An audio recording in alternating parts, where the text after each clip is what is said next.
नमस्कार, मी पूजा. आपण पाहत आहात भारतीय जनमत न्यूज चॅनल. आजच्या ताज्या घडामोडी पाहण्यासाठी आमच्या न्यूज चॅनलला लाईक करा, शेअर करा आणि सबस्क्राईब करा.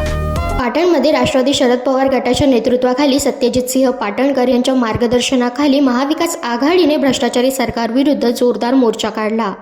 हर हर महादेव, छत्रपती शिवाजी महाराज की जय अशा घोषणांनी परिसर दणाणून गेला. या मोर्चाच्या वेळी भ्रष्टाचारी सरकारच्या पुतळ्याला जोडे मारो आंदोलन करण्यात आले. सत्यजित सिंह पाटणकर यांनी मालवणमधील छत्रपती शिवाजी महाराजांचा पुतळा कोसळण्याचे कारण भ्रष्ट सरकारच्या मलिदा गँगचा हात भ्रष्टाचारात असल्याचं सांगितलं आणि दोषींवर कठोर कारवाईची मागणी केली. पाटणमध्ये महाविकास आघाडीने शिवरायांचा सन्मान आणि भ्रष्टाचारमुक्त महाराष्ट्र या टॅगलाईनखाली निषेध मोर्चाचे आंदोलन केले होते. बाबासाहेब सुतार या संदर्भात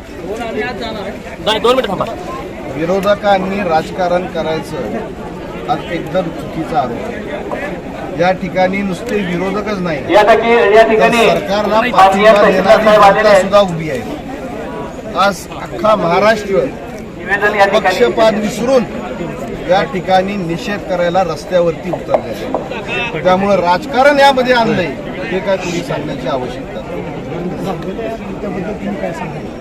झालेलं कृत्य जे झालेलं आहे, निश्चितपणे या संदर्भात आम्ही निषेध व्यक्त करतो.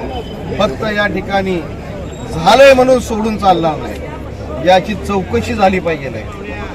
आणि जे कोण गुन्हेगार या ठिकाणी आढळतील की ज्या प्रकारे निकृष्ट दर्जाचं हे काम झालेलं आहे, त्या सगळ्यांना ही सजा ही झालीच पाहिजे.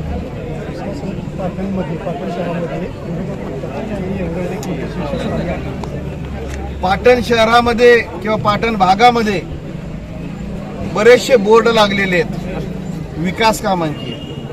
या संदर्भात मी एकच प्रत्येक गावातील ग्रामस्थांना विनंती करीन की त्या बोर्डवरचे आकडे तपासून बघा, ह्याच्यामध्ये सत्य किती आहे आणि असत्य किती आहे. आणि दुसरी गोष्ट म्हणजे जे काय यामध्ये आकडे घातलेले आहेत तेवढ्या आकड्याचं काम झालंय का नाही हे ग्रामस्थांनी इस्टिमेट तपासून पाहणे गरजेचं आहे. आणि त्यातून बोगस कामाची किती बिलं निघाली आहेत ह्याचा सुद्धा पर्दाफाश ग्रामस्थांनी हा केला पाहिजे.